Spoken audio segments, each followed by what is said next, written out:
Hello friends, कैसे हैं आप लोग। आशा है आप लोग बहुत अच्छे होंगे और आप एग्जाम की तैयारी कर रहे होंगे। आप कॉम्पिटिटिव एग्जाम की अगर तैयारी कर रहे हैं डेली बेसिस पर तो आप हमें फॉलो करिए। आप जो है आपको बेहतर कंटेंट यहाँ से आपको मिलेगा। निराशा की जो है आपको देखना नहीं पड़ेगा।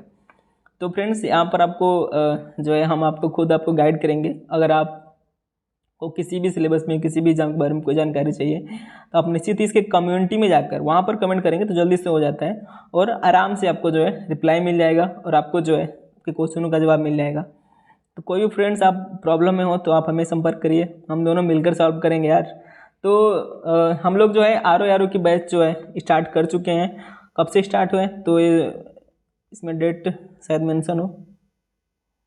तो ये जो है हम लोग का जुलाई से बैच स्टार्ट है। तो ये बैच का जो है हम लोग एंशिएंट हिस्ट्री अब हम लोग ख़त्म करने वाले जो है पहुंच चुके हैं और हिंदी का क्लास आपके लिए शुरू हो चुका है। तो आप वहां से आप हिंदी क्लास देख सकते हैं। अभी आर की वैकेंसी अभी आई नहीं है, जैसे ही आएगी हम लोग की स्पीड और डबल होगी। आप इसका जो है ध्यान रखें।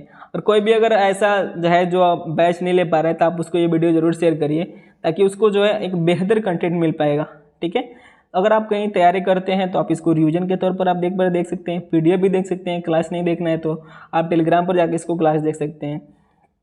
तो आप मैम से हिंदी पढ़ सकते हैं। ठीक है, तो आज हम लोग जो है अपने टॉपिक्स पर आते हैं और हम लोग का मुख्य टॉपिक है आज का बौद्ध धर्म। और बौद्ध धर्म जो है हम लोग के लिए बहुत ही इम्पोर्टेंट है। ठीक है,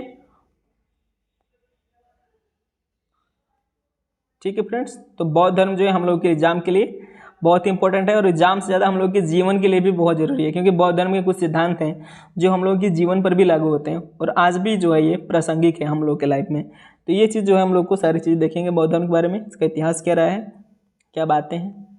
ठीक है, अब हम लोग यहाँ से बिल्कुल धैर्य बनाकर सुनेंगे और धैर्य बनाकर देखेंगे। 600 BC गंगा घाटी की धार्मिक क्रांति। इस समय 62 नास्तिक संप्रदायों का उदय हुआ, जिसमें बौद्ध एवं जैन धर्मों ने अपना विस्तार किया। इस समय ब्राह्मणी धर्म के विरुद्ध क्रांति हुई, इसके विपक्ष में नास्तिक संप्रदायों का उदय हुआ। मैं आपको जो है इसके पीछे जो है कहानी बताता हूँ कि आप लोगों ने पढ़ा होगा कि जो है कैसे जो है ऋग्वैदिक काल जो है बहुत बेहतर है हम लोगों का, लेकिन उत्तर वैदिक काल में आते आते जो है महिलाओं पर जो है बहुत ज़्यादा शोषण देखने को मिलता है। और जो महिलाओं पर ही नहीं बल्कि यहाँ पर जो है वर्णों में बांट दिया जाता है और इसे जन्म आधारित कर दिया जाता है। जैसे आपने पढ़ा है कि ऋग्वैदिक में कि ये जो है कर्म आधारित थी, ये उत्तर वैदिक में आकर जो है ये बहुत डेंजरस रूप धारण कर लेती है और व्यक्तियों का जो शोषण जो है शुरू हो जाता है महिलाओं का। और जो नीच जैसी व्यक्ति माना गया है, यानी ऊपर से दो छोड़कर नीचे के जो हैं वैसे शूद्र जिसे आप माना गया है, तो इनकी जो शोषण जो है शुरुआत हो चुकी थी और यहाँ से जो है शुरुआत बहुत ऊपर से पहुँच गई थी। तो आप जानते हैं कि किसी भी दो पार्टियाँ हैं, आज भी आप देख सकते हैं पॉलिटी में कि दो पार्टियां हैं। तो एक पार्टी का है कि हमको नमक देना है, तो दूसरा पार्टी क्या करेगी, उसको जो है चीनी बांटेगी। तो इस तरह की जो कहावतें, यानी एक जो है गर्म होगा तो एक नरम होगा, ये चीज़ देखने को मिलता है। तो ये चीज़ जो हमारे प्राचीन काल में भी ये चीज़ देखने को मिलती है कि बौद्ध धर्म मतलब बौद्ध धर्म में जो ब्राह्मण जो उसमें जो था, ब्राह्मण जो धर्म थे यानी जो ऊंचे पायदान पर बैठे थे, इन्होंने क्या किया कि जो है राजा ने तो अपना जो मतलब जो स्थान था उसे स्थायित्व कर लिया, यानी राजा बन गया, यानी उसकी जो है अपनी स्थान हो गई। फिर नीचे पुरोहित हो गए और पुरोहितों ने क्या किया कि लोगों को जो है अपने पक्ष में करने के लिए उसने कर्मकांडों का सहारा लिया। खूब सारे कर्मकांडों से जोड़ा गया, उसमें 16 संस्कार और भी सारे जो है पाखंडों को जोड़ा गया, यज्ञों को जोड़ा गया, जो चीज़ों की आवश्यकता नहीं थी उनको भी जोड़ा गया और जबरदस्ती जो है जबरन जो है थोपा गया। इन्हीं कर्मकांडों को और महिलाओं को शोषण को देखते हुए और नीच जातियाँ इसे कहते हैं, यानी शूद्र और आप उसे वैसे जो है जो माना गया है उनसे जो है शोषण को देखते हुए इनके विरुद्ध क्रांति हुई और 62 संप्रदायों का उदय हुआ। किसका, नास्तिक संप्रदायों का। तो ये संप्रदाय जो उदय हुए, इन संप्रदायों में दो चीज़ें जो है उभर कर आई, इसमें बौद्ध धर्म जैन धर्म आपको देखने को मिलता है। तो यहाँ से हम लोग इसको देखेंगे और यहीं से इसकी उत्पत्ति हुई और इसके आगे देखते हैं क्या होता है। लेकिन एक चीज़ मैं बता दूं कि नास्तिक के बारे में बहुत लोग सोचते हैं कि नास्तिक मतलब जो है जो ईश्वर को मानता ही नहीं, पर ये गलत है। नास्तिक में क्या होता है मैं आपको बता दूं, नास्तिक का अर्थ होता है तार्किक, ठीक है, जो तर्क पर आधारित हो, जो क्वेश्चन करता हो। अगर कोई कह दे कि हाँ इस मूर्ति में भगवान है, तो फिर कैसे है, आखिर कैसे है, उसको सिद्ध करिए। तो क्या है, नास्तिक जो है एक तरह से साइंस है, आप उसे साइंस मान सकते हैं, यानी वो तर्क पर आधारित है, वो भी भगवान मानता है, लेकिन जो है वो निराकार को भगवान मानता है, इस प्रकृति को भगवान मानता है, तो वो भी भगवान मानता है, ऐसा नहीं कि वो भगवान नहीं मानता है। तो आप नास्तिक अगर कोई है तो आप उसे ऐसा मत समझें कि वो भगवान को मानता ही नहीं, वो बल्कि आपसे ज़्यादा तार्किक हो सकता है, ये भी आप समझें। तो आगे हम लोग देखेंगे। तो यहाँ से आप लोगों ने समझा कि जो है मतलब सिंपल सी भाषा में कि क्या हुआ कि ब्राह्मणी धर्म के विरुद्ध जो है जो 62 जो नास्तिक संप्रदाय को उदय हुआ, जिसमें से 2 धर्म बौद्ध एवं जैन धर्म जो है हाईलाइट हुए एक तरह से, ठीक है, यानी जो है ये नज़र में आए और अपना विस्तार कर पाए। अब नास्तिक संप्रदायों के उदय के कारण क्या थे, ये चीज़ हम लोग देखेंगे। उत्तर वैदिक काल में ब्राह्मण धर्म के कर्मकांड के अत्याधिक महत्व बढ़ने से ब्राह्मण धर्म में बुराइयां आ गई। जैसे हम लोग हिंदू धर्म कहते हैं ना, तो यही ब्राह्मण धर्म ही हिंदू धर्म ही है, ठीक है। तो बुराइयां आ गई क्योंकि ऋग्वैदिक में ईश्वर की आराधना का जो माध्यम था वो प्रार्थना था एवं स्तुति था, तो वहीं उत्तर वैदिक में यज्ञ एवं बलि हो गया। यानी यहाँ पर जो है शोषण जो है इतना अत्यधिक हो गया, जान की जो है कोई कीमत नहीं रही, और जो एक तरह से कहते हैं ना, लोग भोग विलासिता में डूबे हुए, जिनकी एक अलग ही कहानी है, ठीक है ना। तो ये चीज़ जो हम लोग को देखने को मिलता है, और यहाँ पर महिलाओं का भी उच्च शोषण देखने को मिला है, और जो निम्न जातीय जो मैंने बताया उनका भी शोषण देखने को मिलता है। तो उन्हीं के विपरीत जो है नास्तिक संप्रदाय जो है उदय हुई थी। तो इसके विपरीत देखेंगे तो इसी के विपरीत, ठीक है, यानी ब्राह्मण धर्म के विपरीत, यानी ब्राह्मण धर्म की अच्छाइयों के विपरीत नहीं, ब्राह्मण धर्म की बुराइयों के विपरीत, यानी जो बुराइयां उसमें आ गई थी उसके विपरीत क्या हुआ, इसके विपरीत जो है गंगा घाटी में नवीन संप्रदायों का उदय हुआ इन ब्राह्मण की कर्मकांडों के विरोध में। यानी जो कर्मकांड थे, यानी जो लोगों पर जबरन अत्याचार किया गया था, अच्छाइयों से लड़ाई नहीं थी इन लोगों की। जो नास्तिक संप्रदाय हैं वो ब्राह्मण धर्म की अच्छाइयों से लड़ाई नहीं लड़े हैं, उनकी बुराइयों से लड़े हैं। आगे देखेंगे, ऋग्वैदिक काल में वर्णों का विस्तार उत्तर वैदिक काल में कठोरता से लागू किया गया। यानी मैंने बताया ना आपको कि वर्ण, जैसे कि मैंने बताया आपको कि ऋग्वैदिक काल में जैसे कि समाज किसमें बट गया था, हमारी जो सामाजिक जो यहाँ से विविधीकरण शुरू हो गई थी। यानी ऊपर कौन थे, ब्राह्मण थे, ठीक है, ब्राह्मण को रखा गया, उसके नीचे क्षत्रिय को रखा गया, फिर वैश्य को रखा गया, फिर किसको रखा गया, शूद्र को रखा गया। तो इन चीज़ों में क्या हुआ कि इसको पहले क्या था ना कि पहले ये कर्म आधारित था। मैंने आपको बताया कि ऋग्वेद में एग्जाम्पल मिलता है कि ये कहीं घर में 3 बेटे हैं, और 3 बेटे जो हैं समय समय पर अलग अलग जो है वो आप कह सकते हैं कि उनका जो वर्ण आधारित होता है। यानी कोई उनका एक बाप का जो 3 पुत्र हैं, एक बेटा जो है सुबह सुबह पढ़ाई का काम कर रहा है तो ब्राह्मण धर्म में वो ब्राह्मण हो गया, दोपहर में उसको लड़ाई करने जाना है, किसी का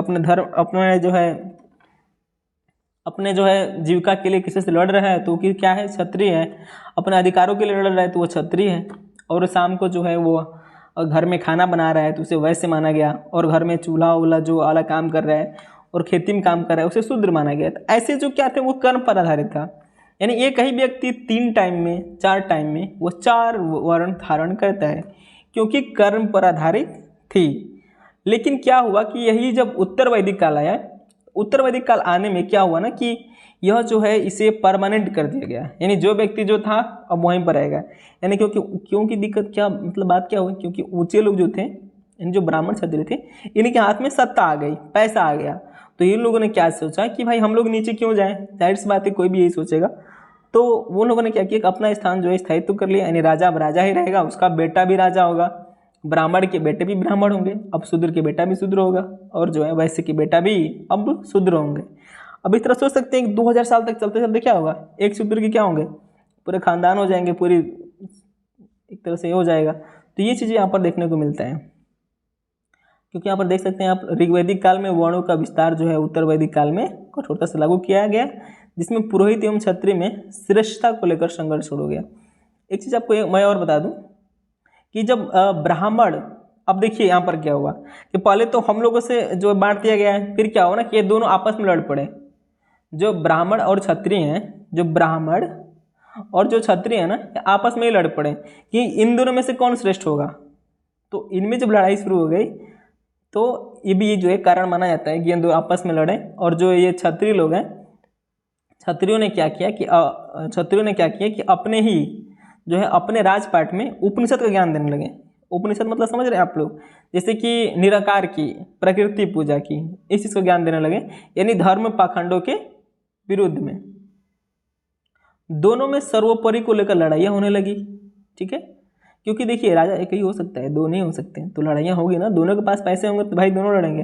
हो सकता है उस समय जो है चारों के पास पैसे होते हैं तो फिर ये नौबत ही नहीं आती। लेकिन उपरोक्त जो दो सिस्टम है, यानी जो दो वर्ण हैं, ब्राह्मण और क्षत्रिय हैं, तो दोनों में आपस में लड़ाइयाँ हुई, और लड़ाइयों में क्या हुआ कि अब आगे आप देखेंगे कि कैसे जो है उदय हो रहा है नास्तिक संप्रदायों का। तो दोनों में सर्वोपरि की लड़ाई जो है, सर्वोपरि की लड़ाइयाँ को, यानी उत्तम की लड़ाइयाँ का जो है सर्वश्रेष्ठ लड़ाइयाँ होने लगी। इस लड़ाई में क्षत्रियों का साथ वैश्यों ने दे दिया। अब यहाँ पर क्या हुआ ना कि जो क्षत्रिय लोग थे, एक तो पुरोहित हो गए, दूसरा क्षत्रिय हो गए, क्षत्रियों के साथ किसने दे दिया? वैश्य यानी आप क्या कर सकते हैं? शिल्पकार कर सकते हैं, यानी आज का क्या कर सकते हैं आप? एक तरह से बिजनेस क्लास कर सकते हैं। तो इसने क्या किया कि राजा को सपोर्ट कर दिया। अब पैसे से कर लीजिए। क्षत्रियों ने नास्तिक संप्रदाय को खूब बढ़ावा दिया, और इसके जो है क्षत्रियों को जो है इससे क्या हुआ, क्योंकि वैश्यों का भी मान लीजिए एक तरह से शोषण हो रहा था, इसने क्या किया कि राजा को जो है बढ़ावा दे दिया। और इसमें जो है अब ये लोग क्या किए कि नास्तिक धर्म को खूब बढ़ावा देने लगे। नास्तिक धर्म का मतलब उपनिषद को पढ़ाने लगे। अब क्या हुआ पुरोहित और क्षत्रियों की लड़ाई में कि महलों में जो है उपनिषद पढ़ाया जाने लगा। तत्पश्चात दो क्षत्रिय कुल के संप्रदायों बौद्ध एवं जैन धर्म की उत्पत्ति हुई। इसी उपनिषद के ज्ञान से जो है बौद्ध एवं जैन दोनों धर्म की जो है उत्पत्ति हुई है, और आगे चलकर यही दोनों जो है अपना विस्तार किए हैं। और ये दोनों किसके खिलाफ लड़े हैं? कर्मकांडों के। किसके कर्मकांड के? ब्राह्मणों के कर्मकांड के, ठीक है। तो अब हम लोग यहाँ से देखेंगे भाई, आप एक बात आपको समझ में आ गई होगी कि कैसे जो है बौद्ध धर्म का और जैन धर्म का उदय हुआ है। तो अब हम लोग यहाँ से बौद्ध धर्म पढ़ेंगे। एक बार मैं और बता दूँ सिंपल में और जो है साधारण भाषा में। सबसे पहले क्या होता है कि सिंधु घाटी सभ्यता हम लोग पढ़ते हैं। सिंधु घाटी सभ्यता में ऐसी कोई बात नहीं थी, कोई जाति धर्म नहीं था, कोई वर्ण नहीं था। उसके बाद क्या होता है, ऋग्वैदिक काल में आता है।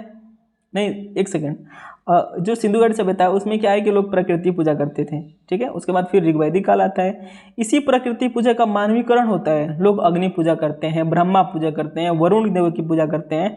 तो ये चीज़ आप देखे हैं, अब मैंने आपको बताया इसके पिछले लेक्चर में। उसके बाद क्या होता है कि यही चीज़ उत्तर वैदिक काल में आती है। इसी का मानवीकरण हो जाता है और इसको जो है और श्रेष्ठता से बनाया जाता है।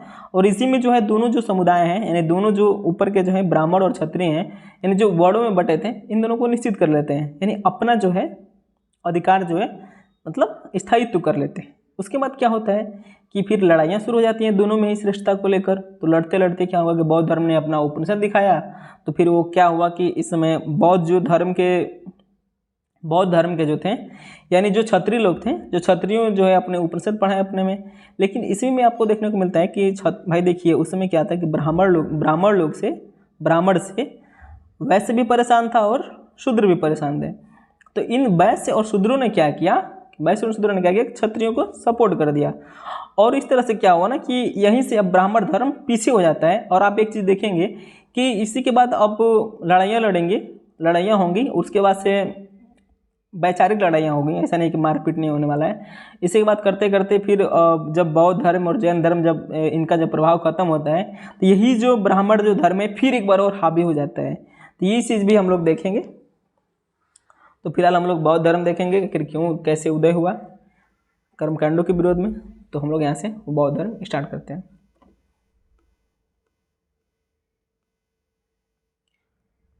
बुद्ध का प्रारंभिक जीवन, ठीक है। गौतम बुद्ध का जन्म जो है कपिलवस्तु नामक गणराज्य में हुआ था, ठीक है।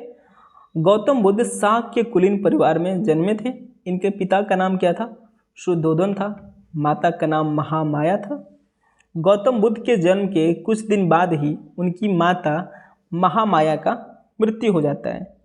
ये आपकी जो है स्टोरी है।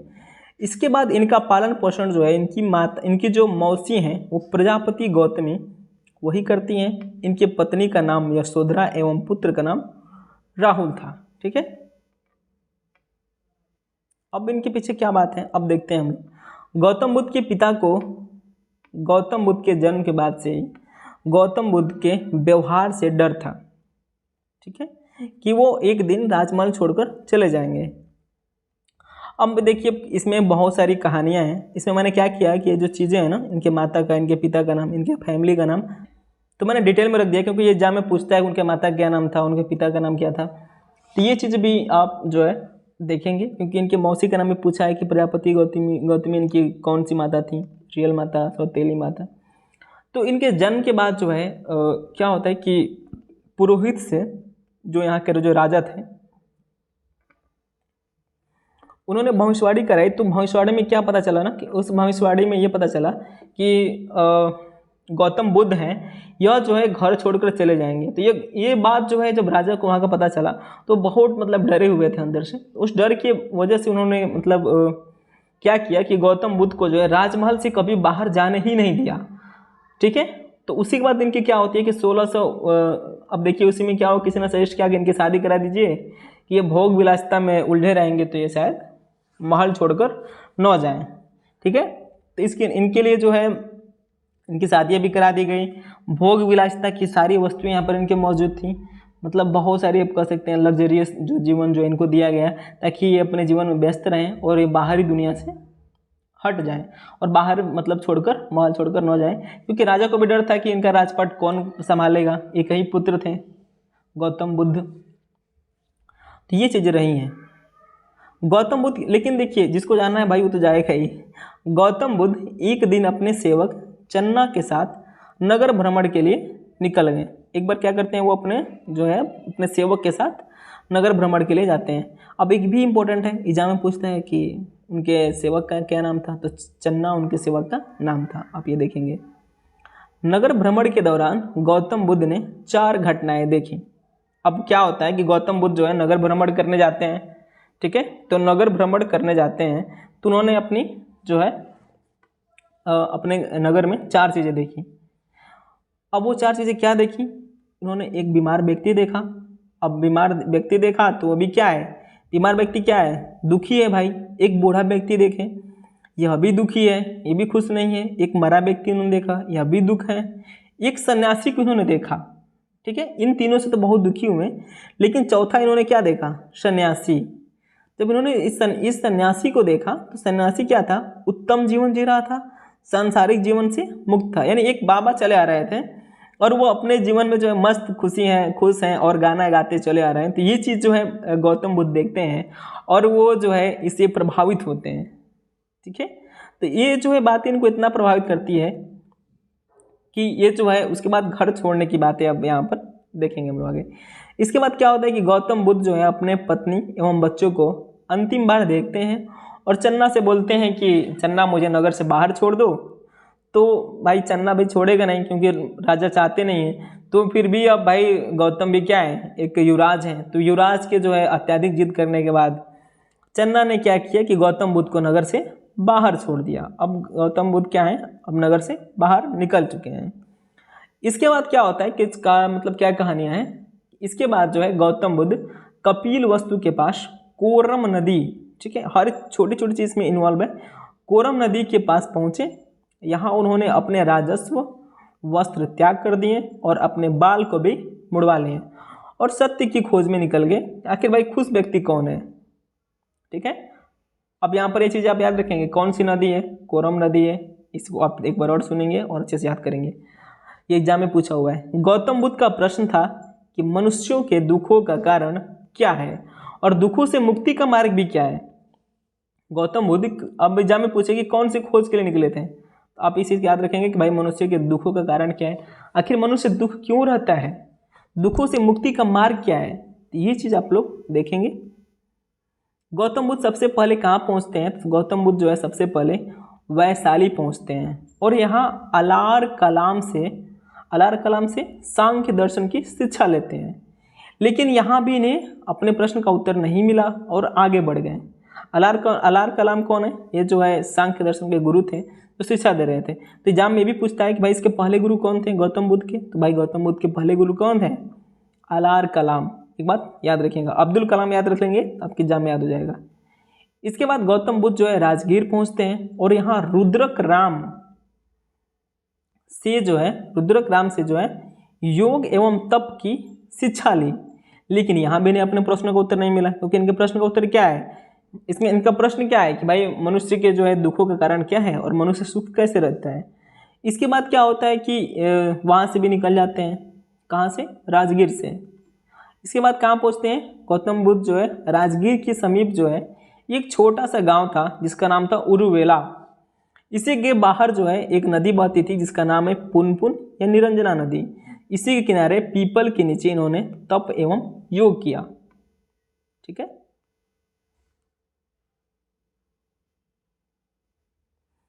और जो है और वहीं पर जो है क्या है कि गौतम बुद्ध ने यहीं पर जो है 6 वर्ष बिताए।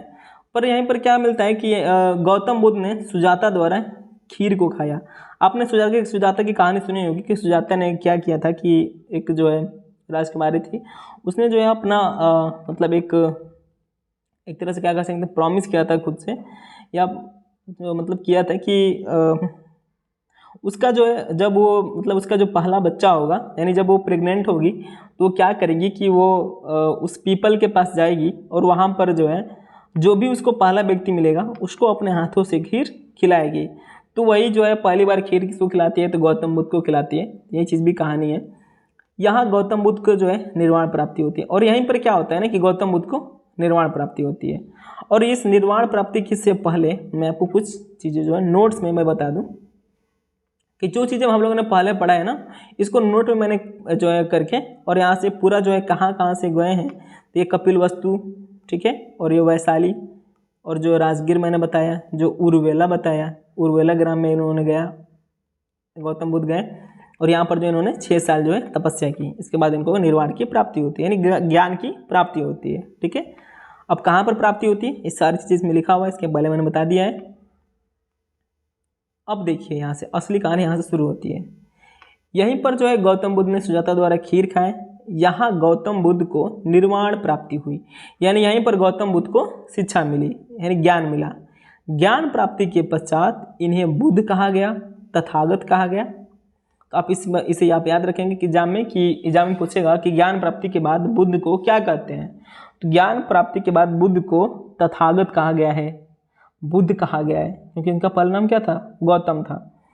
ज्ञान मिलने के पश्चात जो है गौतम बुद्ध से, अब देखिए एक चीज़ क्या है ना कि किसी भी व्यक्ति को या कोई भी हो, उसको अगर नई चीज़ें मिलती है ना, कुछ अच्छी चीज़ें, तो वो क्या करता है, वो बांटने की कोशिश करता है, यार इसको मैं उसको दे दूँ, इसको दे दूँ। ठीक है, तो उसके बाद क्या हो ना, ज्ञान मिलने के बाद जो है गौतम बुद्ध भी क्या होगा, एक तरह से बौखला गए। ठीक है, भाई किसको मैं दे दूँ। उसके बाद क्या होगा ना कि वहीं से जहाँ पर वो बैठे थे, यानी उसी गांव से जो है कुछ 2 बंजारे गुजर रहे थे। उन बंजारों का नाम भी दिया हुआ है, तपसू और भल्लू। ठीक है, इन्हीं दोनों को जो है गौतम बुद्ध ने जबरदस्ती अपना पाला ज्ञान दिया था। तो पाला ज्ञान इन्होंने कहाँ दिया था, तो किसको दिया था, भल्लू और तपसू। ये कौन थे, 2 बंजारे थे, यहाँ से गुजर रहे थे। आप इन चीज़ों को भी याद रखिएगा। इसके बाद क्या होता है कि गौतम बुद्ध जो है सारनाथ आते हैं। इन्होंने कहाँ से निकला, ये कपिल वस्तु से निकले। कपिल वस्तु आए अपने, इनके जो है नगर से बाहर जो है गांव था, क्षेत्र था, तो कपिल वस्तु आए, वैशाली आए, राजगीर आए, ठीक है, उरुवेला आए, जहाँ पर इन्हें ज्ञान की प्राप्ति हुई। फिर इसके बाद कहाँ पहुँचते हैं, अब सारनाथ पहुँचते हैं। अब गौतम बुद्ध उरुवेला से निकलकर ऋषिपत्तन या मृगदावक या सारनाथ पहुँचे। यानी सारनाथ के 2 और नाम हैं, ऋषिपत्तन या मृगदावक। एग्जाम में आप याद रखिएगा, ऐसे कंफ्यूज करने के लिए भी दे देंगे लोग। यहीं पर गौतम बुद्ध ने 5 ब्राह्मण भिक्षुओं को अपना प्रथम उपदेश दिया, जिसे प्रथम धम्मचक्र प्रवर्तन कहते हैं। प्रथम धर्मचक्र प्रवर्तन किसे कहते हैं, जब जो है गौतम बुद्ध ने क्या किया कि सारनाथ में आकर 5 ब्राह्मण भिक्षुओं को अपना प्रथम उपदेश दिया, तो इन्हें यहाँ पर धम्मचक्र प्रवर्तन कहा गया है। यहीं पर बौद्ध संघ की स्थापना हुई, यानी बौद्ध संघ की स्थापना कहाँ हुई, तो सारनाथ में। इसके बाद गौतम बुद्ध संपूर्ण उत्तर भारत में घूम कर अपना प्रचार प्रसार किए हैं। ठीक है, इसके बाद कहाँ पहुँचते हैं, श्रावस्ती। इसके बाद जो है गौतम बुद्ध श्रावस्ती पहुँचते हैं, और यह जो है कौशल की राजधानी थी। ठीक है, यहाँ जो है बुद्ध ने सबसे अधिक उपदेश दिए हैं। सबसे अधिक उपदेश कहाँ दिए हैं? तो गौतम बुद्ध ने श्रावस्ती में दिए हैं। जो श्रावस्ती आपने सुना होगा, इस समय सबसे गरीब जिला है, ठीक है, वहाँ पर बहुत सारी गरीबियाँ हैं, तो उस चीज़ को भी आप देखिएगा, बहुत ही इंपॉर्टेंट है। यहाँ सबसे अधिक वर्षावास किया, यानी सबसे अधिक वह जो है वर्षा में कहाँ तक रहे हैं, कहाँ रहे हैं? तो श्रावस्ती जिले में रहे हैं। यही जो है अंगुलीमाल डाकू को जो है शिक्षा दिया। अंगुलीमाल डाकू की कहानी सुने होंगे आप लोगों ने, मैं बता दूं आपको छोटा सा। एक बार क्या हुआ कि ये जब जा रहे थे तो इनको जो है एक डाकू पकड़ लेता है और इनको जो है लूटपाट शुरू करता है। तो ये जो है गौतम बुद्ध कहते हैं कि भाई जो तुम लूटपाट कर रहे हो इसमें क्या तुम्हारी फैमिली भी इन्वॉल्व है? तो कहता है हाँ भाई, जो मैं गलत कर रहा हूँ उसमें मेरी फैमिली भी इन्वॉल्व है, क्योंकि मैं अपने परिवार के लिए ही कर रहा हूँ। फिर क्या हुआ कि वह व्यक्ति जो है भाग कर जाता है और अपने घर वालों से पूछता है कि क्या मतलब मैं जो गलती कर रहा हूँ, लोगों को मार रहा हूँ, लोगों को लूट रहा हूँ, तो क्या आप इस पाप में आप ही भागीदार हैं? तो घर वाले साफ मना कर देते हैं। इसके बाद वो व्यक्ति आता है और गौतम बुद्ध के चरणों में गिरकर उनका सेवक बन जाता है, ठीक है। ये चीज़ भी यहाँ पर आपको देखने को मिलेगी। यही जो है सबसे अधिक अनुयायी भी थे, क्योंकि अब देख लिए जो व्यक्ति जहाँ पर रहेगा उसके अनुयायी भी वहाँ पर रहेंगे, फॉलोअर्स भी रहेंगे। तो गौतम बुद्ध सबसे अधिक कहाँ रहे हैं? श्रावस्ती में रहे हैं। सबसे अधिक फॉलोअर्स कहाँ मिलेंगे? श्रावस्ती में मिलेंगे। इसके बाद क्या होता है कि वैशाली, इसके बाद गौतम बुद्ध वैशाली पहुँचते हैं। यहाँ पर वैशाली के नगरवधु आम्रपाली बौद्ध शिक्षा की बात करती है। एक नगरवधु थी, नगरवधु के बारे में जानते होंगे आप लोग। तो जो वैशाली थी वो बात करती है किसकी? बौद्ध शिक्षा की। उसको भी बौद्ध शिक्षा मिलनी चाहिए। और यहीं पर उनकी जो है पालन पोषण करने वाली जो गौतमी जो है, ठीक है, यानी जो प्रजापति गौतमी है और उनकी पत्नी यशोधरा भी संघ में शामिल होने की बात करती है। यानी महिलाओं का आगमन जो है यहीं से शुरू होने की जो है कहानी आपको यहाँ से देखने को मिलेगी।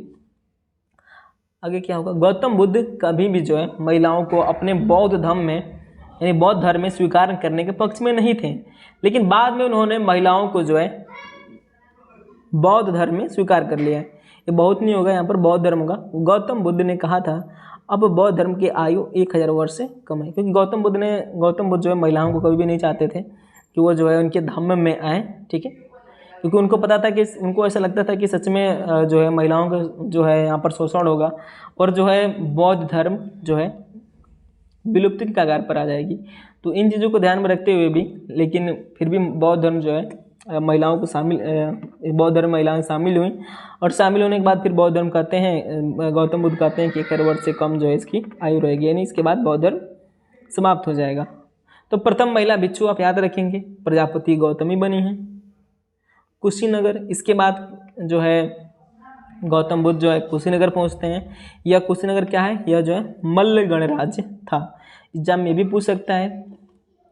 यहाँ पर अंतिम बार गौतम बुद्ध ने सुभद्रा को दीक्षित किया। सुभद्रा को किसने दीक्षित किया? अंतिम बार जो है गौतम बुद्ध ने इन्हीं को जो है दीक्षित किया है।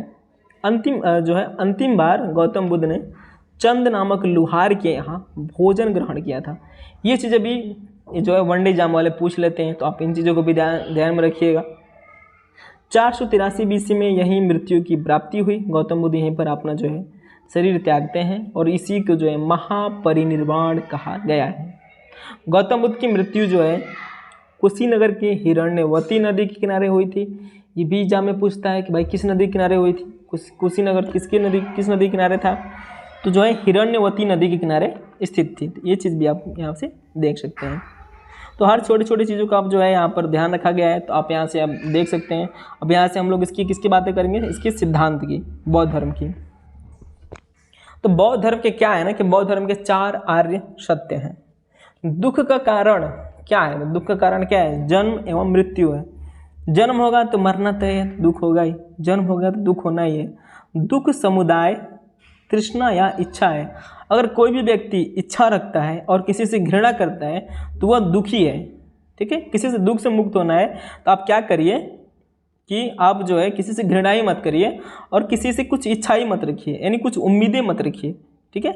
आज के जो है रील के हिसाब से बता दूं कि आपको किसी से उम्मीदें नहीं करनी है।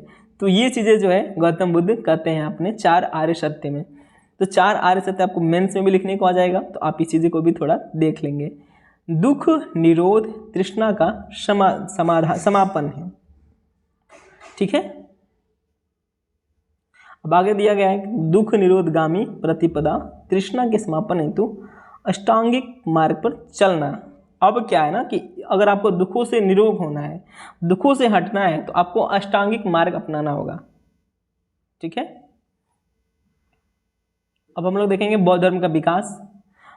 बौद्ध धर्म के संस्थापक जो है कौन रहे हैं? बौद्ध धर्म के संस्थापक जो है सांख्य मुनि, गौतम बुद्ध, ईसिए का प्रकाश कुंज, सिद्धार्थ हैं। यानी ये बौद्ध धर्म के जो है सारे नाम हैं। सांख्य मुनि बौद्ध धर्म को ही कहा, बुद्ध को ही कहा गया है, गौतम बुद्ध, ईसिए का प्रकाश कुंज, सिद्धार्थ। तो आप इसे याद रखेंगे। बुद्ध का जन्म ज्ञान एवं मृत्यु पूर्णिमा के दिन ही हुआ था। यानी एक तरह से एक संयोग है कि बुद्ध को जब ज्ञान मिला, बुद्ध को जब जन्म हुआ, उनकी मृत्यु हुई, तो उसमें क्या था? उस समय पूर्णिमा ही जो थी, मतलब पूर्णिमा का ही दिन था। बौद्ध धर्म का स्वरूप क्या है? यह गणतंत्रात्मक जो है प्रणाली पर कार्यरत था। इसकी स्थापना सारनाथ में किया गया था। 15 वर्ष से कम उम्र के लोगों को संघ में प्रवेश वर्जित था। यानी कोई ऐसा व्यक्ति है जो 15 वर्ष से कम है तो वो संघ में नहीं आएगा। अगर आता है तो वह माता पिता के अनुमति से आएगा। किसी भी प्रकार के मतभेद की अवस्था में मतदान कराकर निर्णय लिया जाता था। यानी कोई, क्योंकि भाई ये गणराज्य से आते थे गौतम बुद्ध जो, तो ये चीज़ भी आपको जो है असर यहाँ पर देखने को मिलता है कि किसी भी प्रकार का अगर कोई मतभेद होता है धम्म में, ठीक है, तो वहाँ पर क्या होगा कि अगर मतभेद हो रहा है वहाँ पे, तो वहाँ पर क्या होगा? मतदान करा के निर्णय लिया जाएगा। बौद्ध धर्म में अपंग आदमी को, सैनिक को, बीमार को, ऋणी को, दास को प्रवेश वर्जित था।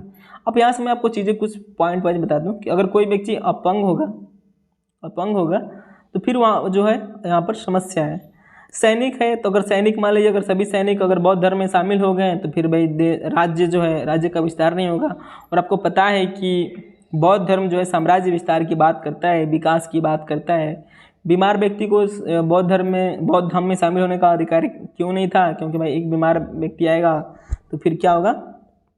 उससे सारे जो है व्यक्ति जो है खतरे में पड़ सकते हैं।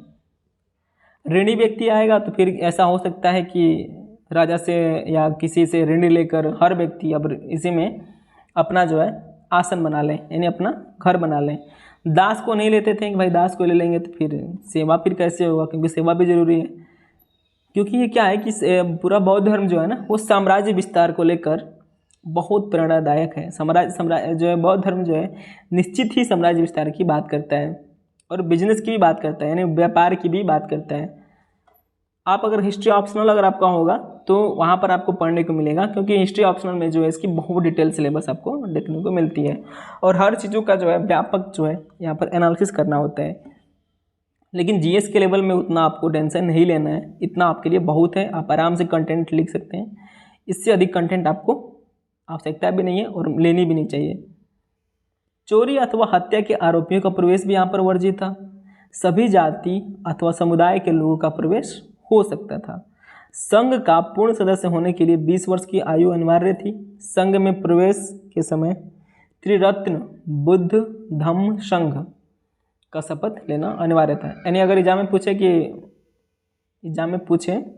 कि त्रिरत्न क्या है, तो बुद्ध है, धम्म है, संघ है। ये चीज़ आप याद रखेंगे।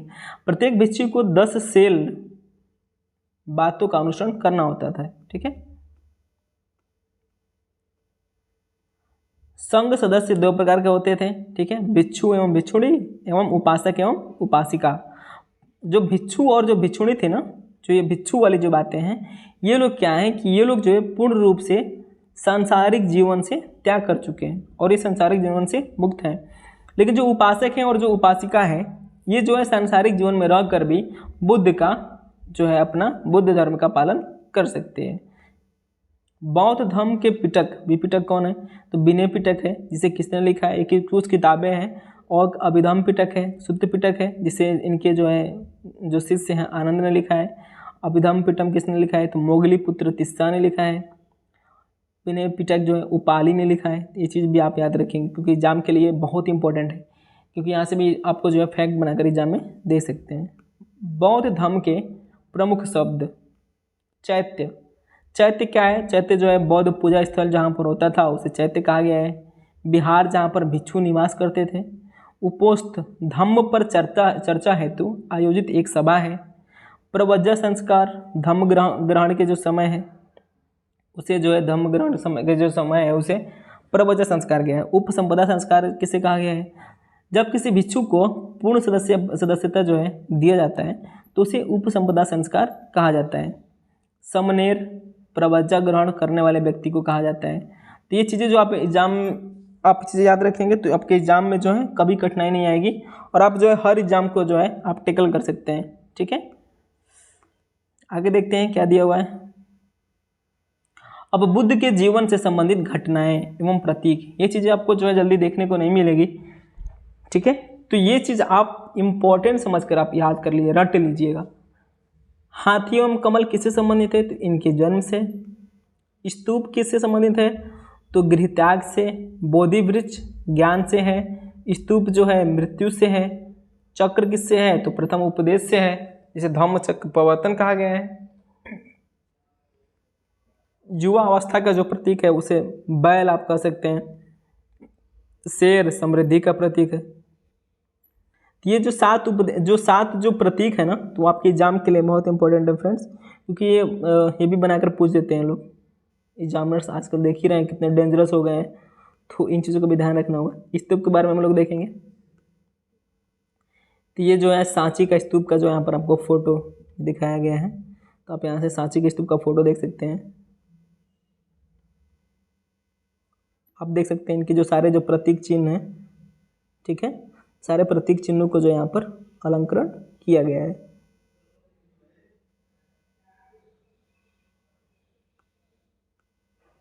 अब देखिए इसे क्या कहा गया है? इसे यष्टि कहा गया है। ये क्या है? इसे हर्मिका कहते हैं। इसे जो है अपछत्र कहते हैं। और ये जो गोला बना हुआ है इसे अंड कहा गया है। ऊपरी जो है ये क्या है? ऊपरी प्रदक्षिणा पथ है, ये भी आप इम्पोर्टेंट है, आप याद रख सकते हैं। और ये देख लीजिए यहाँ पर पवित्र सामग्री रखी गई है, इसे मेधी कहा गया है। जो ये बॉर्डर बना हुआ है इसे अंड कहा गया है। इसे यात्री कहा गया है। इसे छत्र कहा गया है। जो ऊपर का जो छत्र बना हुआ है ये हर्मिका है। इसे वेदिका कहते हैं। इसे तोरण द्वार कहते हैं। तो आप इन चीज़ों को जो है यहाँ पर फिगर में जो सिंबल जो बना कर दिया हुआ है आप इसे याद कर लेंगे, ये इंपॉर्टेंट है। स्तूप का शाब्दिक अर्थ क्या होता है? ढेर होता है। सबसे प्राचीनतम स्तूप जो है पिपरावा स्तूप का माना जाता है। यहाँ पर कुछ आपको जो एग्जाम से रिलेटेड जो फैक्ट है जो प्रीवियस ईयर क्वेश्चन में भी पूछे गए हैं, तो वो भी चीज़ यहाँ पर ऐड किया गया है। तो पिपरावा स्तूप कहाँ स्थित है? तो यूपी के जो है सिद्धार्थ नगर में। बौद्ध धर्म की संगतियाँ कब कब हुई हैं? तो प्रथम संगतियाँ मैंने इसके पहले ही पढ़ा है आपको। प्रथम संगतियाँ जो है यह राजगीर में हुआ है। इसे इसके अध्यक्ष कौन थे? तो महाकश्यप थे। हरेक वंश के काल में इसे अजातशत्रु ने 483 BC में कराया था। इसी समय विनय पिटक एवं सूत्र पिटक का लेखन कार्य हुआ था। इसके आयोजन राजगीर की सप्तकारणी गुफा था। ठीक है, इसका आयोजन कहाँ हुआ था? सप्तकारणी गुफा में हुआ था। द्वितीय संगतियाँ कहाँ हुई थी? द्वितीय संगतियाँ जो है वैशाली में हुई थी। इसके अध्यक्ष जो है सावाकारिम थे। इसे शिशुनाग वंश में काल अशोक ने 383 BC में किया था। द्वितीय संगतियाँ किसके अध्यक्ष में हुआ था? तो ये जो है काल अशोक ने कराया था और शिशुनाग वंश में। इसका आयोजन जो है वैशाली के बालूग्राम विहार में हुआ है। विहार क्या होता है? ये चीज़ आपको आर्ट एंड कल्चर में पढ़ने को मिलेगी। तृतीय संगति आप देख सकते हैं, यह पाटलिपुत्र में संपन्न हुआ है। इसे जो है इसके अध्यक्ष कौन थे? तो तिस्सा हैं। यह मौर्य वंश के समय अशोक ने 251 BC में कराया था। इसी में अभिधम्म पिटक का लेखन कार्य हुआ है। यह पाटलिपुत्र के अशोक राम विहार में हुआ है।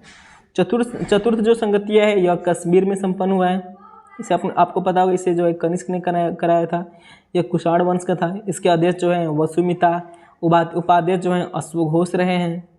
यह इस समय बौद्ध धर्म नियम परिवर्तन को लेकर हीनयान एवं महायान में बट गया। यहीं पर जो है बट गया था।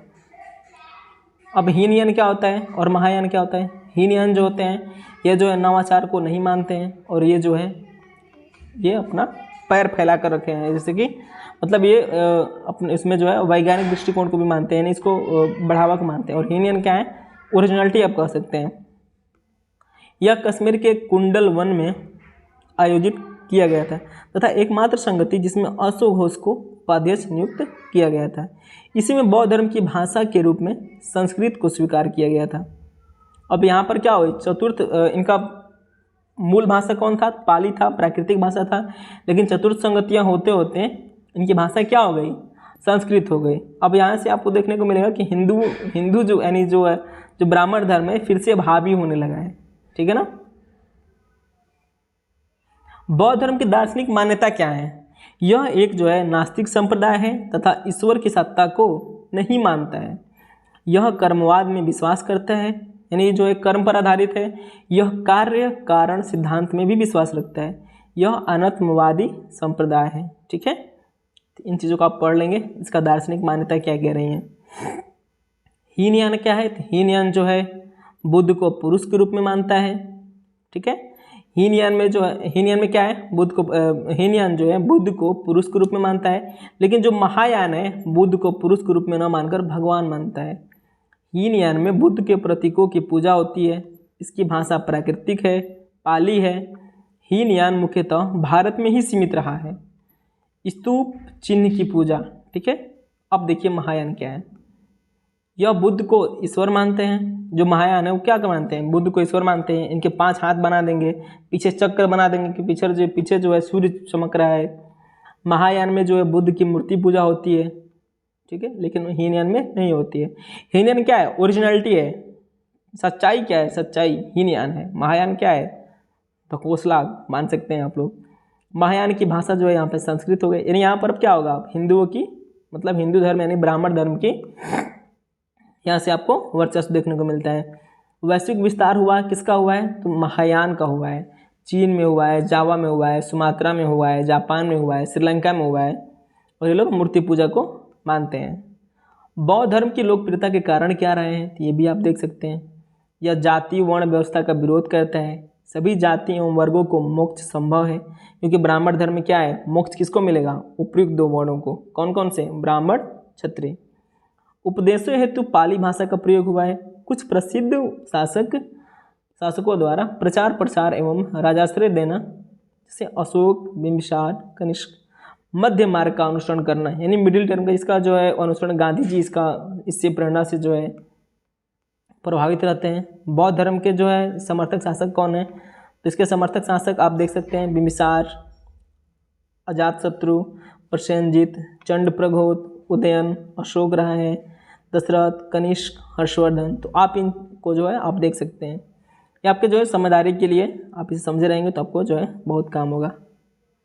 बौद्ध धर्म के अष्ट महास्थान कहाँ हैं, बौद्ध धर्म के अष्ट महास्थान, इसके 8 महास्थान जो है, पहला लुम्बिनी में है, बोध गया में है, सारनाथ में है, कुशीनगर है, श्रावस्ती है, संकिस भी है, राजगिरी है, वैशाली है। तो आप इन चीज़ों को भी देखेंगे। अब कुछ नोट में कुछ बातें लिखी हुई हैं। बौद्ध धर्म में एक नया अन्य संप्रदाय का उदय हुआ जिसे वज्रयान कहते हैं। इसमें तंत्र मंत्र का भी प्रचलन है। आप वज्रयान को समझेंगे। जातक कथाओं का संबंध बुद्ध के पूर्व जन्म की कथाओं से संबंधित है। वज्रयान किससे संबंधित है, तो यह जो है बहुत लोग जैन धर्म से मान लेते हैं, लेकिन जैन धर्म से नहीं है। यह बौद्ध धर्म का ही पार्ट है, जिसमें जंतर तंत्र मंत्र जो भी है, ये चीज़ें जो है इसमें इन्वॉल्व रखी गई है। अब बौद्ध धर्म इसके बाद क्या होता है, धीरे धीरे पतन होता है। बौद्ध धर्म में पतन क्यों होता है, ये चीज़ आपको मैं बता दूं। ये जो इसका लास्ट टॉपिक है, बौद्ध धर्म के पतन होने के कारण जो है बहुत सारे हैं, एक ही नहीं है। तो पहला कारण क्या है, पहला कारण मूर्ति कला है। यानी अब मूर्ति हो गई, यानी यहाँ पर क्या हो गया कि इसमें पहले तो भाई दो में बट गए, यानी बंटवारा हुआ, ठीक है। तो पहला तो देख लीजिए मठों में व्यापक भ्रष्टाचार हो गया। यानी इसके जो मठ थे, यानी जो विहार था, मठ नहीं कह सकते आप उसको, विहार कह सकते हैं, जो चैत्य थे। अब इसमें क्या हो गया ना कि इसमें व्यापार होने लगे, यानी व्यापार का केंद्र बन गया। यानी आपको यहाँ से बहुत सारे जो भ्रष्टाचार जो कार्य थे वो भी आपको देखने को मिलेंगे। और जो बौद्ध धर्म का जो सबसे जो अच्छा जो था कि इसमें भाई मतलब क्या करना है कि बस पेट भर ही भोजन रखना है। तो इसमें क्या हो गया ना कि इसके जो भिक्षुक थे, अब वो लोग क्या करें, वो लोग जो है दान दक्षिणा लेने लगे ब्राह्मण धर्म की तरफ, ठीक है। यानी अब यहाँ पर आपको क्या देखने को मिलता है कि बौद्ध धर्म जो है ब्राह्मण धर्म से प्रभावित हो चुका है और यहाँ भी अब कर्मकांड आपको देखने को मिलेंगे। जो इस कर्मकांड का जो विरोध गौतम बुद्ध ने किया, जिसके लिए अपना घर छोड़ा, इतने साल तपस्या करने के बाद जो इसकी स्थापना की, लेकिन अंत में क्या हुआ, इस पर फिर ब्राह्मण धर्म हावी हो गया और अपनी जो है कर्मकांड और जो भी बातें हैं इसमें लाकर रख दी। क्योंकि ब्राह्मण धर्म में मूर्ति पूजा है, बौद्ध धर्म में मूर्ति पूजा थी नहीं, लेकिन जो महायान जो लोग आए उसने क्या किया, मूर्ति पूजा रख दी।